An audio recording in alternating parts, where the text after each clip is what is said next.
ಅನ್ಸತ್ತಾ ಕೆಲವೊಂದ್ಸರಿ ನಾವು ಏನು ಅನ್ಕೊಂಡಿರ್ತೀವಲ್ಲ ಅದನ್ನ ದೇವರು ನಮಗೆ ಕೊಡಲ್ಲ. And it's his way of protecting us from something. ಯಾಕೆ ಗೊತ್ತಾ, ನನಗೆ ಆರ್ಟ್ಸ್ ಅಂದರೆ ತುಂಬ ಇಷ್ಟ ಆಯಿತು. PU ಆದಮೇಲೆ ನಾನು ಆರ್ಟ್ಸ್ ಕಾಲೇಜಿಗೆ ಹೋಗಿ ಎಲ್ಲ ನೋಡಿ ಬಂದೆ. ಬಟ್ ಫಾರ್ ಸಮ್ ರೀಸನ್ ನಾನು ಅಲ್ಲಿಗೆ ಹೋಗಲಿಲ್ಲ. So god protected me first time.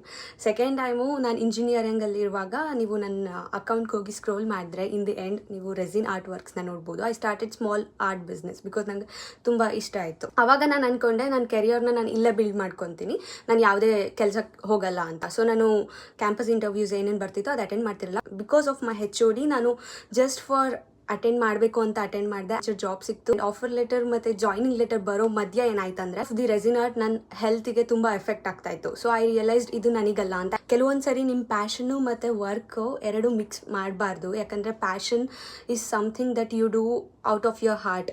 ಯಾವಾಗ ಅದು ವರ್ಕಾಗಿ ಕನ್ವರ್ಟ್ ಆಗುತ್ತೆ, ಕೆಲವೊಂದು ಸರಿ ಇದು ಯೂಸ್ ಮಾಡೋಕ್ಕೆ ಶುರು ಮಾಡ್ತೀವಿ, ಆವಾಗ ಇದರಿಂದ ನೀವು ವರ್ಕ್ ಮಾಡೋದಕ್ಕಾಗಲ್ಲ. ಆ್ಯಂಡ್ ನಿಮ್ಗೆ ಅದ್ರ ಮೇಲಿರೋ ಪ್ರೀತಿ ಸ್ವಲ್ಪ ಕಮ್ಮಿ ಆಗ್ತಾನೆ ಬರ್ತಿರುತ್ತೆ, ಅದು ಸ್ಟ್ರೆಸ್ ಆಗಿ ಕನ್ವರ್ಟ್ ಆಗ್ತಿರುತ್ತೆ. ಹಿಂಗೆ ಅನಿಸ್ತಿದ್ರೆ ನಿಮ್ಮ ಪ್ಲ್ಯಾನ್ ಪ್ರಕಾರ ಏನೂ ಆಗ್ತಾ ಇಲ್ಲ ಅಂತ, trust his plan. He has a better plan for your life. But ನಾವು ವೆಯ್ಟ್ ಮಾಡಬೇಕಾಗತ್ತೆ, ಅದನ್ನು ಅಕ್ಸೆಪ್ಟ್ ಮಾಡಬೇಕಾಗತ್ತೆ, ಟ್ರಸ್ಟ್ ಮಾಡಬೇಕಾಗತ್ತೆ.